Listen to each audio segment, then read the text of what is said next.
Welcome to All Theory, No Conspiracy. Don't forget to like, subscribe, click to receive notifications, and leave a comment.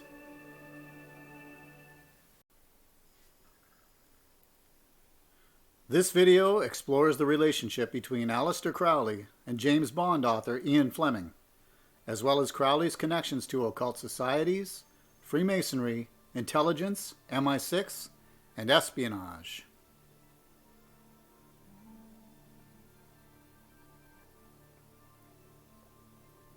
Did Aleister Crowley inspire certain Bond villains and the character of James Bond?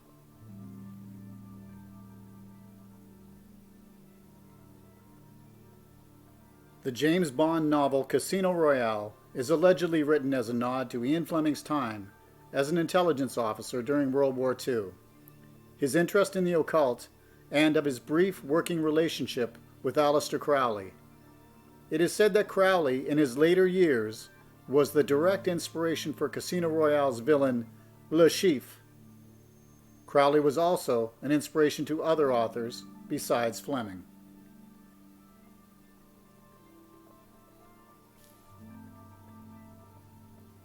Other authors, such as W. Somerset Maugham and Dennis Wheatley, both of whom worked for intelligence services, Maugham in World War I, Wheatley in World War II, wrote characters based on Crowley.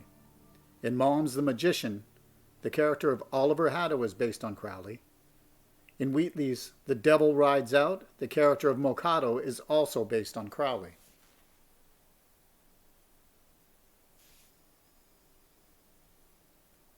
The movie version of The Devil Rides Out was banned in the UK for many years, based on its open portrayal of the British upper class partaking in occult ceremonies, Baphomet Pan worship, rituals and sacrifice. The character of Maugham is the ringleader of these activities.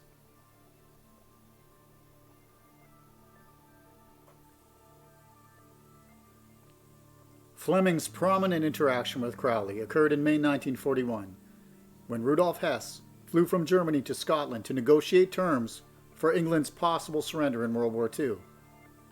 Hess thought he was going to meet with the Duke of Hamilton, but was captured as he arrived and was to be held and interrogated as a prisoner of war.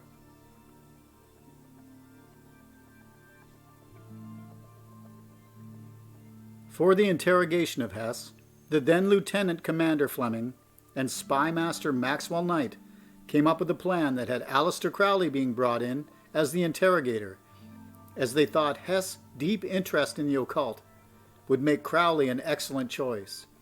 It would seem that Crowley was held in high regard by certain levels of government and intelligence services.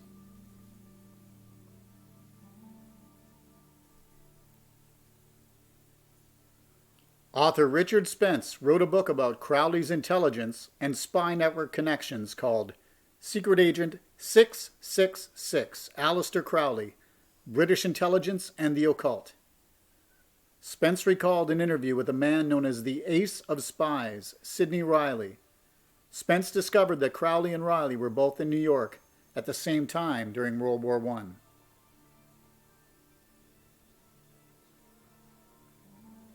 Spence found a file on Crowley in the U.S. Army Military Intelligence Division files from World War I. They made the conclusion that Crowley was an employee of the British government on official business of which the British consul, New York City, has full cognizance, and that the British government was fully aware of the fact that Crowley was connected with German propaganda and had received money for writing anti-British articles.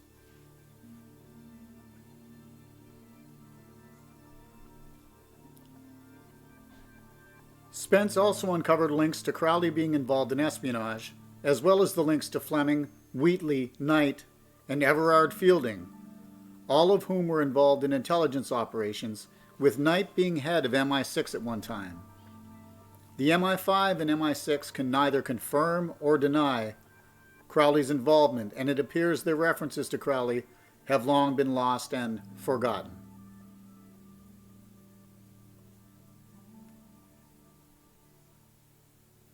Knight had in fact known Crowley for a long time prior to the planned interrogation of Hess.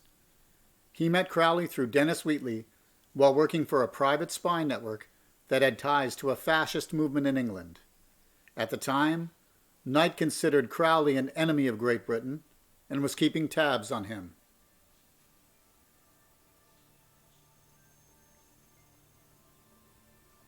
It is rumored that Crowley exacted revenge on Knight by blackmailing Knight about his secret homosexuality. This action on Crowley's part and Knight's retaliation may have led to the suicide of Knight's first wife.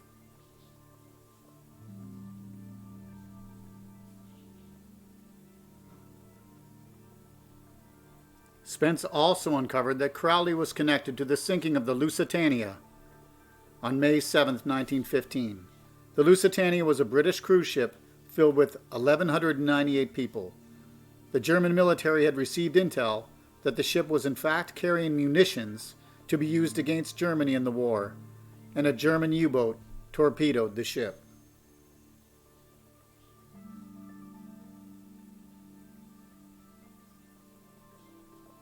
At the time, Crowley was actively encouraging German aggressiveness by writing over-the-top propaganda that fueled it, all with the plan that an act like the sinking of the Lusitania would drive anti-German sentiment around the world and bring the U.S. into World War I. Crowley was acting under the auspices of Admiral Hall, the chief of British naval intelligence.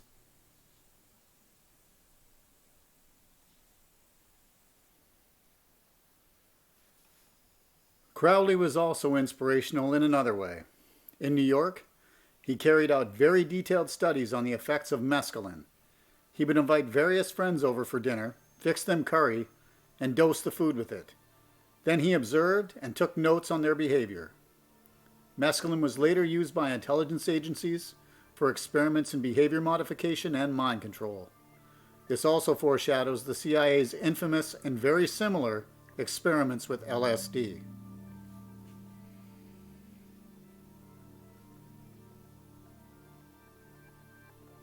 Crowley was also alleged to have been a high-ranking Freemason.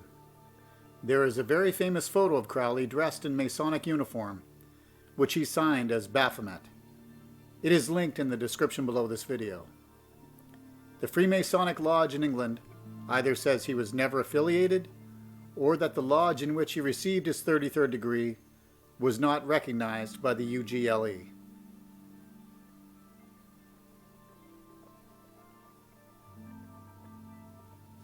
In closing, it should be noted that Crowley was in Mexico and China in the late 1800s and early 1900s, the latter being rumored to have included his involvement in the opium trade, which created a lifelong addiction. It is also rumored that Crowley's infamous life as an occultist, magician, and creator of Thelema were to enable his infiltration of certain occult organizations and to mask his true identity as an agent of the MI6 and other divisions of British intelligence. Crowley remained a staunch British patriot until his death in 1947.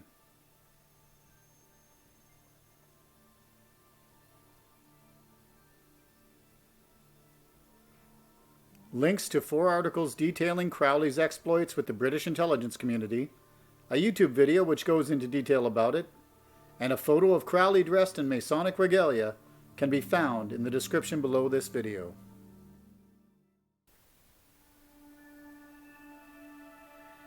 The end? Stay tuned for more content from All Theory, No Conspiracy. Thank you for watching.